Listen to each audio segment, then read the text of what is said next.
Hi everyone. So now let's continue WebERP part 2. Let's see क्या क्या चीजें हैं जो WebERP part 2 में हम कवर करेंगे.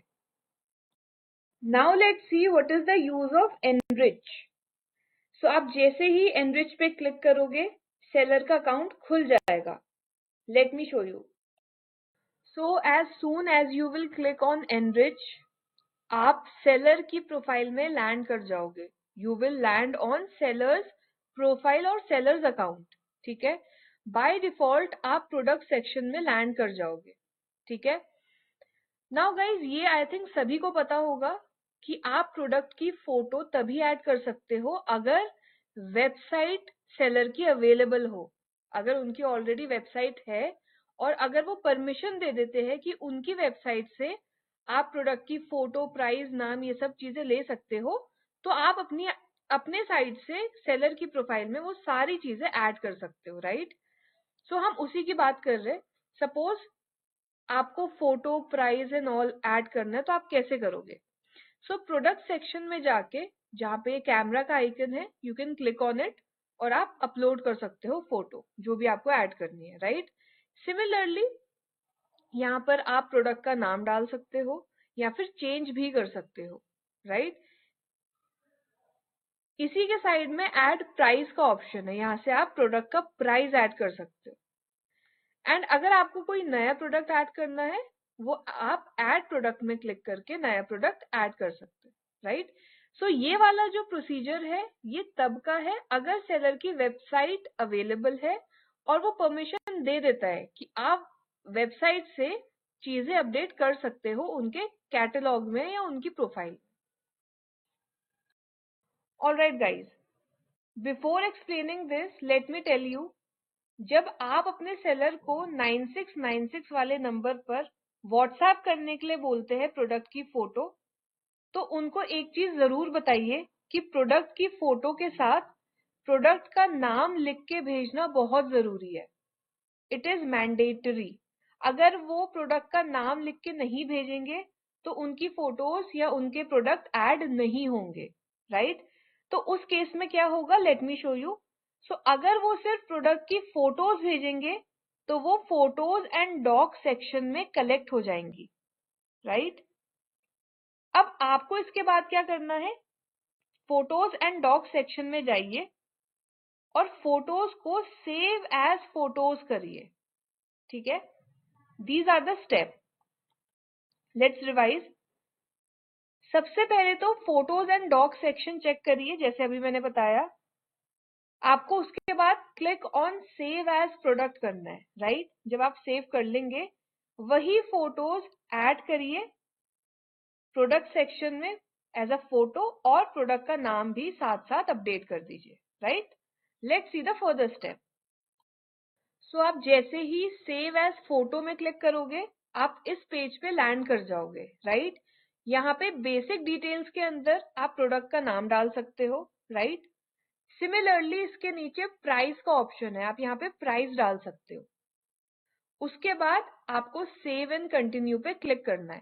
जो भी इंफॉर्मेशन आप डालेंगे उसके बाद सेव हो जाएगी. So this is how you will add the product through photos and docs. So now let's see how can we update the website and contact person name. ठीक है. तो सबसे पहले आप प्रोफाइल सेक्शन में जाएंगे as you can see.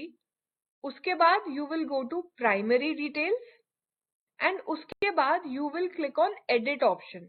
Right. You have to click on the edit button.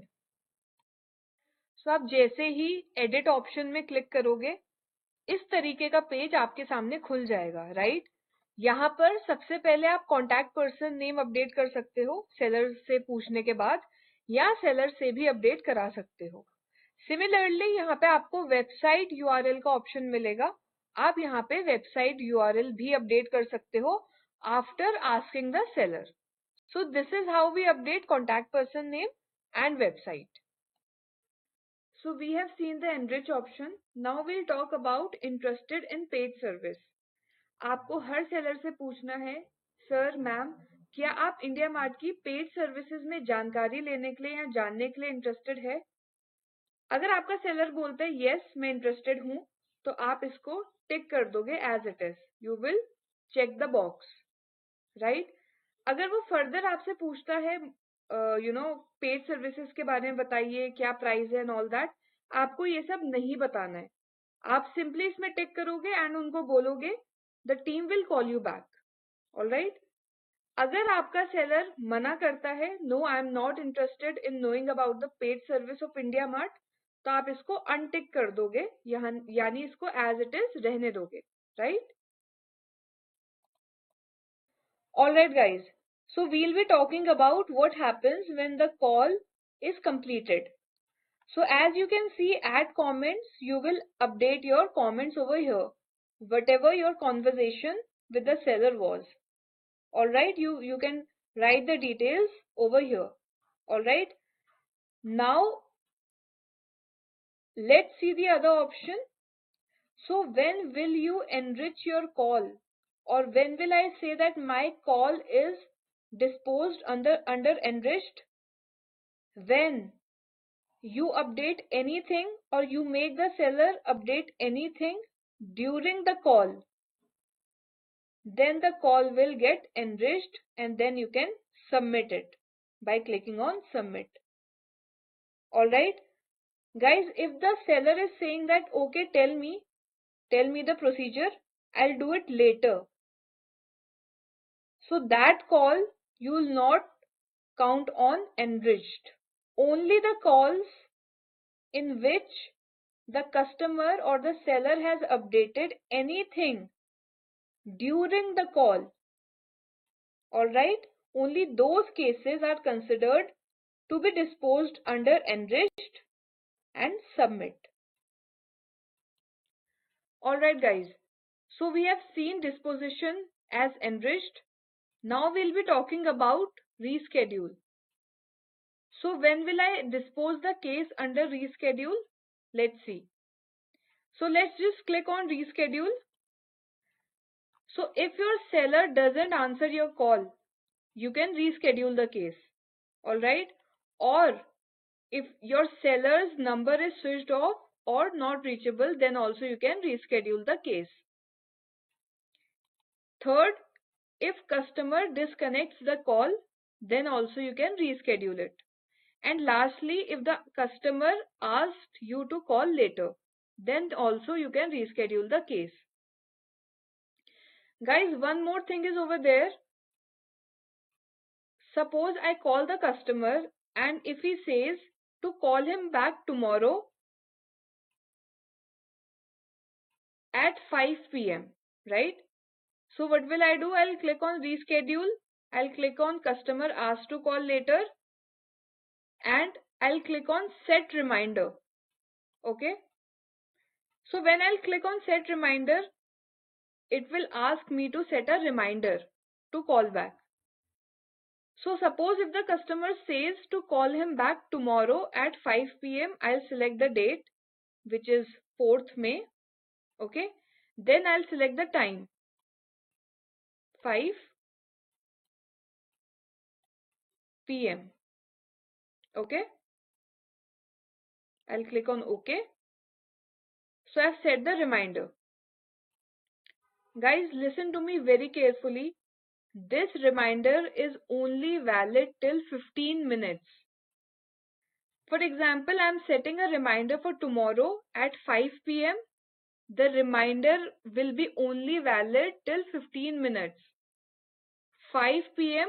to 5:15 p.m. After 5:15 p.m., if I'll reach the screen, the case will be shifted to the other person. So it is very, very important that you should stay on the screen on the reminder time.